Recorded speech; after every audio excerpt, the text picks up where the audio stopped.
Good morning and welcome to this week's live stream. My name's Dr. Cameron Jones and I'm going to be doing something a little bit different this week. We are going to be doing a new segment and I'm going to be actually reacting to some contemporary news stories that have appeared online. And Derek, my assistant, has actually discovered a couple of these news stories and I hadn't heard about them before, and maybe you haven't heard about them as well.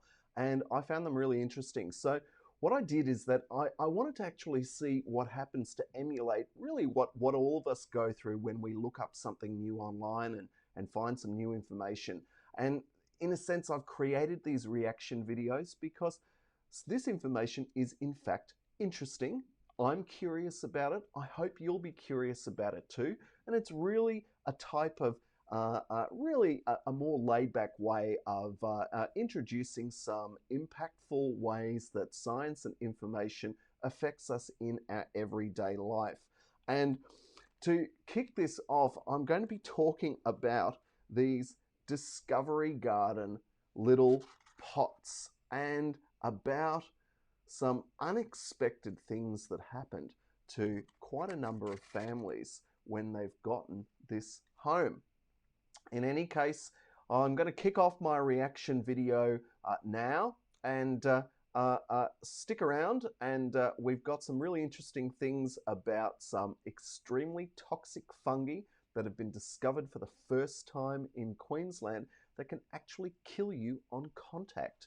Now, this is very different to the standard water damage molds that we find in our homes, in the built environment, after unexpected water damage or condensation buildup, but nevertheless, this is a new strain of fungus which looks really quite beautiful. And so I want to point out that you mustn't touch it, and we're going to cover that as well. We're also going to be talking about the relationship to some of the fungi that have been found on these Discovery Garden pots and how they can be used in computer science. In any case, I'll switch views now and we will move forward.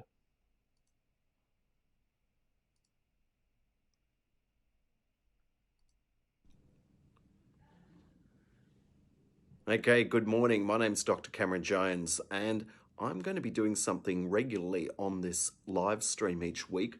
I'm going to be doing something called reaction videos to topical stories regarding mold. Now, this one is actually about a story that anyone who is living in Australia knows that you can go to Woolworths and that they, if you spend enough money, they're actually giving you these little pot plants which allow you to grow things at home. But guess what? Some of these Discovery Gardens are actually growing mold. Now, this is really not what parents want to see when they give this to their children after having spent a fair bit of money at Woolworths. And you can see that this story just appeared online today, and it's a really interesting story because it's showing that when this particular Kristen got her Discovery Garden home, she's actually posted all about the fact that the fungus that grew looks a lot like a slime mold. And basically the vernacular term for slime mold is dog vomit mold, and that's not really good. That's not what a supermarket wants when it sets up a marketing plan or ploy. But the interesting thing here is that I'm not sure that parents should actually be that surprised, because at the end of the day, biology is all around us, and most of the vegetables and fruits that we eat, well, they're biological in origin, and all the microbes are very necessary in order for those specimens to actually grow. And so it's a little bit of a shame that people are having a real go at Woolworths over the fact that mold's been found.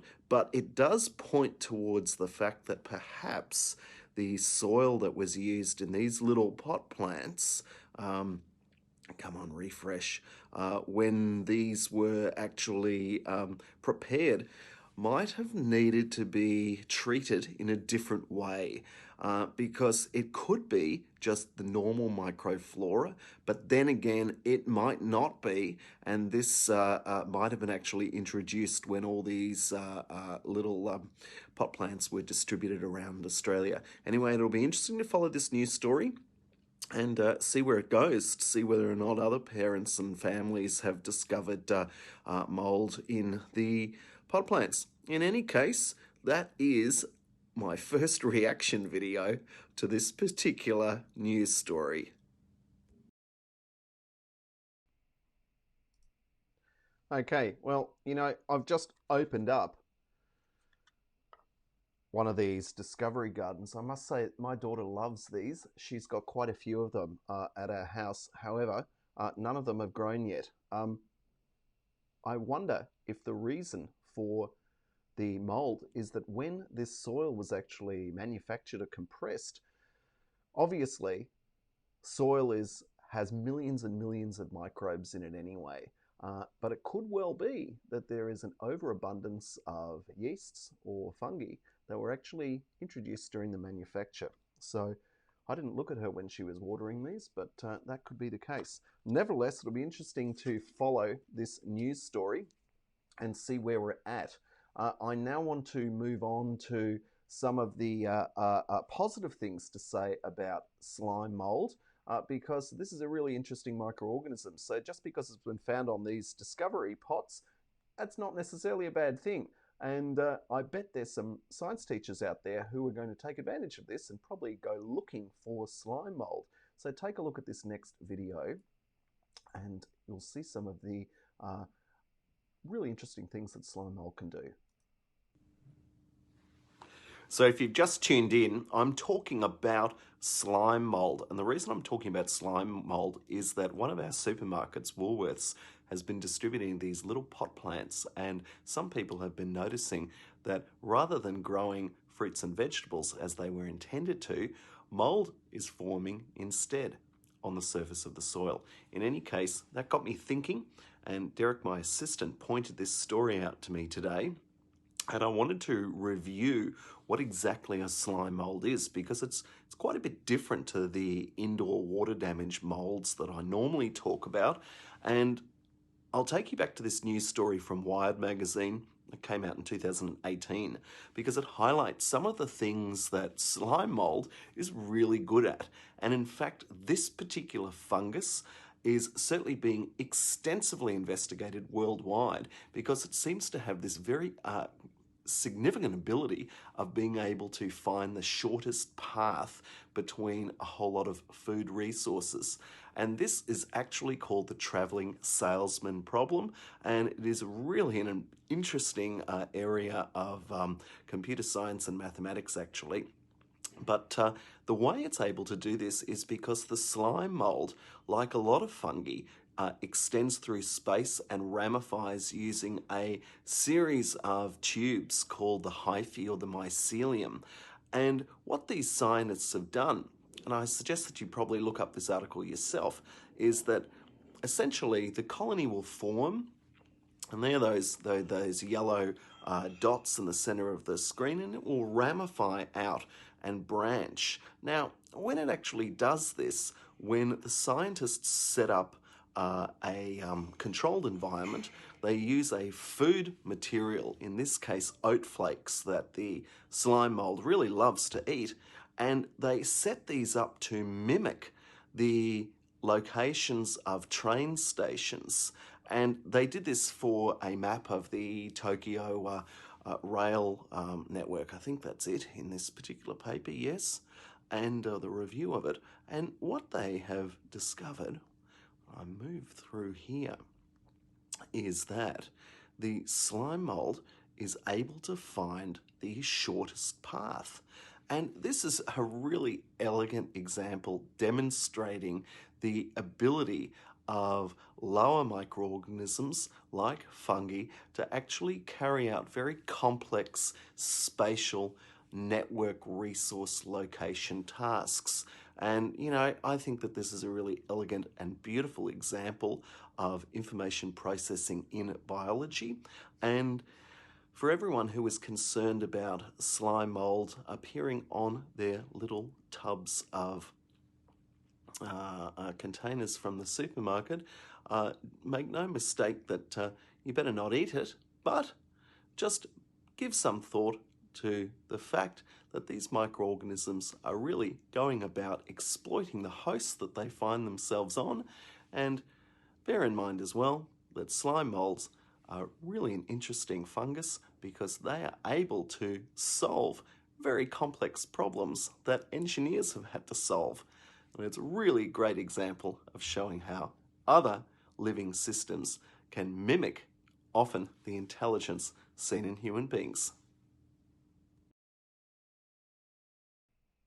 Okay, all right. Well, I am still excited about slime molds. I'm not sure that video I prepared last night actually gets that across, but I would look up some of the research about how slime molds have been used to solve these network problems. It's been applied to a whole lot of resource gathering information systems, and there's some really elegant videos in some of the academic literature out there which show a whole lot of different examples of how these fungi have been able to solve these complex problems. Now, what about mold and toxicity? We talk about mold and toxicity a lot every week. We usually focus on the built environment and how mold and mycotoxins and other aspects of mold biology can impact on our health and well-being. But today I want to look at a fruiting body fungus, which are different in that they're most commonly found because they have a different sexual life cycle, and they form these fruiting bodies, and these fruiting bodies grow up out of the soil. And so they're obviously, we're all familiar with these from mushrooms that we can purchase from the supermarket as well. But I want to talk about one which has just been discovered in Australia, which has been found to be extremely toxic.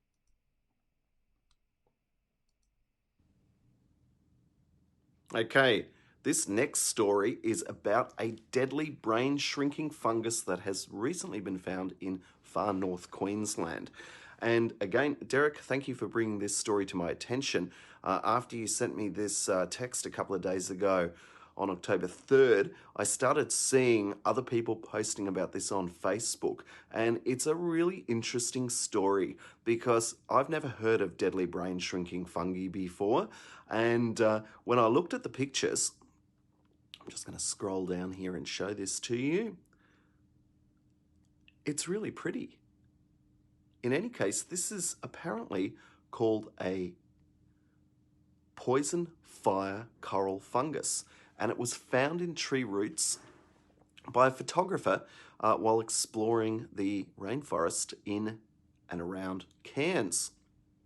Now, I haven't read this story before, so I'm going to go through it with you. Apparently, it has the ability to shrink a person's brain and cause organ failure. Now, that's not what you want if you go trekking through the rainforest in Queensland.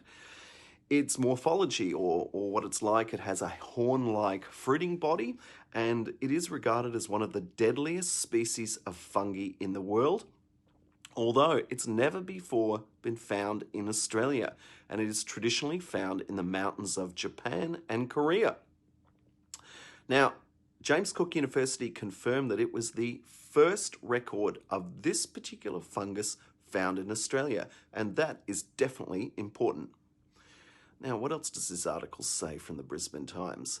Well, university mycologist Dr. Matt Barrett has warned people to avoid touching this eye-catching fungus.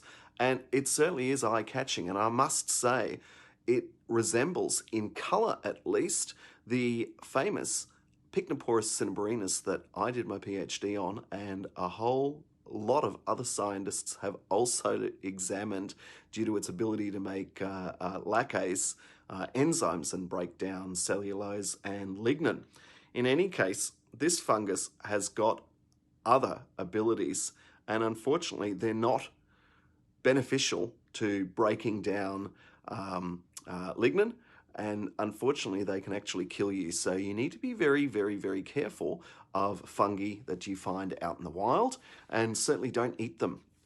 So Dr. Barrett also goes on to say that people shouldn't even get near this fungus and definitely not even touch it. It is apparently one of the most toxic mushrooms known, and it has this ability to transfer its toxins, and these can become absorbed through the skin. Now, he goes on to say that people have died in Japan and Korea after mistaking this deadly fungus for edible varieties and even brewing it into teas for traditional medicine. And that's a mistake that no one in Australia needs to make. So I hope that you have a look at this, pictures of this, and that more pictures from the photographer emerge, because this is a really important public health story actually. So this poison fire coral produces at least 8 toxic compounds, and just touching the fungus can cause reddening or swelling of the skin. Wonder what else it does. Okay, now hang on. If eaten, it causes a whole bunch of awful symptoms. Okay, stomach pain to begin, then vomiting and diarrhea, followed by fever and numbness, followed over hours or days by delamination of the skin on the face, hands and feet, and then shrinking of the brain, which in turn causes altered perception, motion difficulties and speech impediments, Dr. Barrett said. In fact, if left untreated, death can occur from multiple organ failure or brain nerve dysfunction. Wow, that's no good at all. And look, there have been reports of the fungus growing in Papua New Guinea and Indonesia, but never here in Australia. So Dr. Barrett also says that the poison fire coral is just one of more than 20 different fungal species that have been identified that have never been previously documented in North Queensland.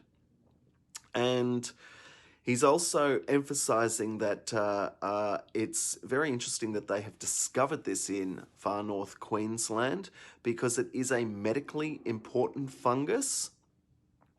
And I must say, it's medically important, but I wouldn't want to touch it, let alone find it. And so my take-home message is, look at fungi, photograph them, but definitely never touch or eat any fruiting body that you find out in the wild, unless you know exactly what you're doing and you have some experience to tell you that the fruiting body is safe for touching, in this case, or other types of consumption, such as food. In any case, that was really interesting. And I hope I don't find this out in the wild, because it does resemble, the colour at least, to Pycnoporus cinnamomyrus, and I would definitely be attracted to that fungus like a moth to a flame. So watch out for this fungus and stay away from it, okay? Okay, I still think it looks beautiful, but a lot of beautiful things can harm you. So be mindful of the impact of this fruiting body. If you see it, stay away from it. I'm not sure who you should call. Maybe Dr. Barrett, some of the mycologist who deals in higher fruiting bodies at one of the universities here in Australia, if you do find it. But I think it's something that we should all be aware of. And that was certainly an interesting story that appeared in the news this week. Now, this last reaction video is straight off YouTube. So I thought it was interesting because there's a huge diversity of different types of videos out there that focus on fungi and molds and their impact on our health and well-being. And I just picked a random one. So we will have a look at that now. Now I have to make how to make mold grow on bread. Interested in doing a fungi science experiment? Sorry about that. I have to make a video about this. This particular person posted this on YouTube, how to go about making or growing mold on bread. Now, in a sense, they're not making it, but they're going to create the ideal conditions, I suspect, that is going to allow you to visualize mold. I'm going to watch this now because I might learn something as well. For school, making mold grow on bread is not only a great project for the local science fair, it also teaches the ins and outs of keeping your bread fresh. Okay. With a bit of moisture, a little heat, and a bit of time, you'll have a furry green sandwich that will impress your classmates and gross out your... That's exactly right. The correct temperature, moisture, and something to eat, that's all it takes for mold to grow. So this is probably a good experiment to demonstrate how mold can grow inside the home on water-damaged building materials or even on your clothes. If condensation or excess water vapor or humidity is a problem in your home or apartment. Anyway, let's watch more. Friends. Growing the mold.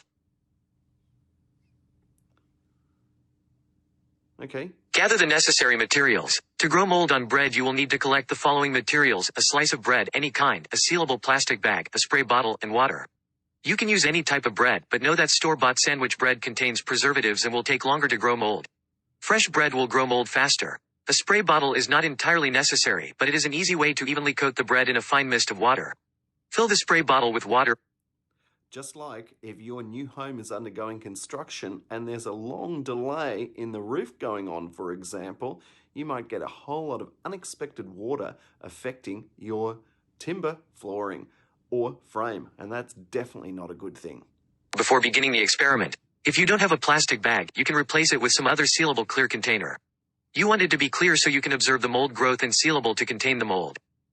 Yeah, that's very important. And you definitely don't want those mold spores getting out and about, because they'll quickly cross-contaminate other things in your local environment. And you definitely don't want to breathe them in, because many molds, even common ones that grow on bread, definitely contain mycotoxins, and they are a potent source of allergens. Hence why we call mold in the air bioaerosols. An old plastic or glass jar would also work, but you'll need to throw it away at the end of the experiment.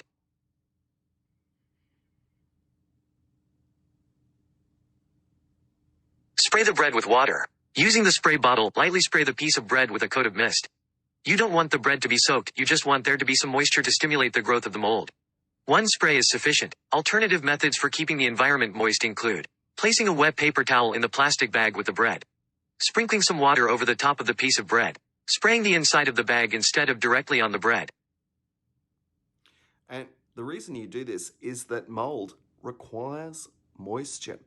In fact, if contents in your home reach a relative humidity, usually above 60%, moisture can actually deposit onto those items of personal property in your home.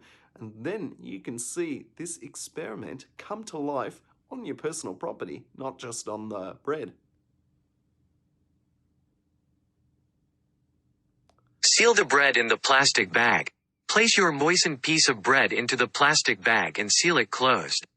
For the remainder of the experiment, you'll want to keep this bag sealed to avoid exposing yourself to the mold spores that will grow on the bread. Oh, I hope he's going to show the end result. That'd be good. If you have allergies, you might not want to do this experiment, as it may cause you difficulty. Yes, see what I said?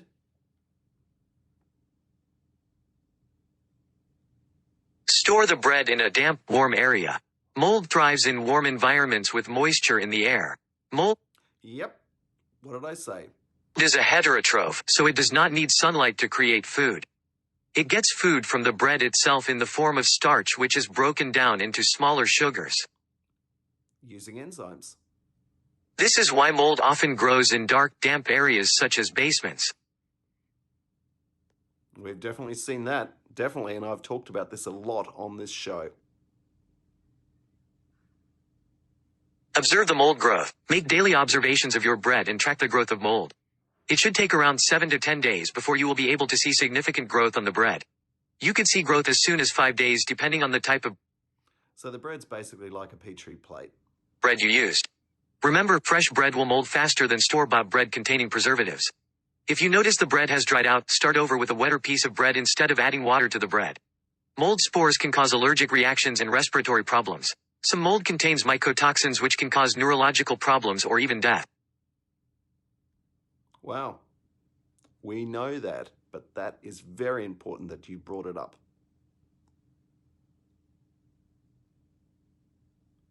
Dispose of the bread properly. When you are finished observing the growth of the mold, dispose of the sealed container in the garbage. Do not open the bag. Opening the bag can release mold spores into your environment that are not good for your health.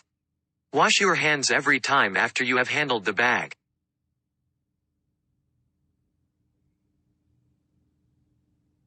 Okay, all right, that must be the end of that video. What do I think about that? Well, it's certainly very useful information for anyone who needs to do a practical science experiment and wants to visualize mold. And it also reflects exactly how water damage in the home can lead to unexpected and unwanted mold. So I guess I have to give that a big yes. Yes. Anyway, bye for now. All right, that's it for the show this week. This is a new segment, as I said. I'm going to be focusing each week on topical stories that I am told about. So definitely reach out in the comments or send me a DM or an email or contact me somehow to let me know about stories that you're interested in. I'm also interested in your comments on these reactions. So, you know, is it a yes? Yes, baby. A no, or a maybe. I'm not sure, but I think it's a bit of fun, and I think that you know, science and its impact on us is a serious topic, but we need to oftentimes take a light-hearted look at this because really we can't be serious all the time. Now, have a great week, and be sure to post your comments below, like and share this video. That'd be great, and you can reach out to me at biologicalhealthservices.com.au. We sell a range of do-it-yourself mold test kits at mould.net.au. And this video will be up on YouTube later. And next week, I'll be bringing you a special guest again to talk about a really important topic that impacts on our homes. Anyway, bye for now. See you later.